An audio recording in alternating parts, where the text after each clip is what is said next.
আগলে রেখেছেন, একদম বেঁধে রেখেছেন যে কিচ্ছু করতে হবে না, আমি আছি।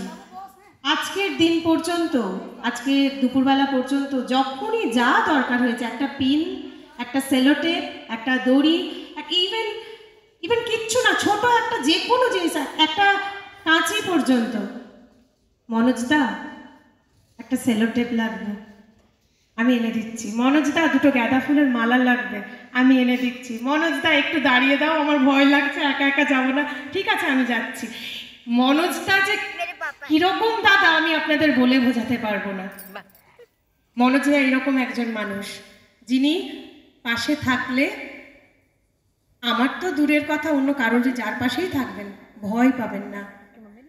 তো সুতরাং দাদাকে ধন্যবাদ বলে এই ভাই বোনের সম্পর্ককে ছোট করব না।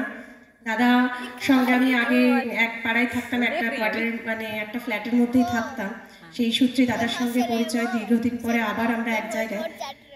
আমি হয়তো অনেকটা বলে ফেলছি, কিন্তু এই কথাগুলো না বললেও নয়, কিভাবে বাদ দেবো এই কথাগুলো। তো যাই হোক, অনেক ধন্যবাদ।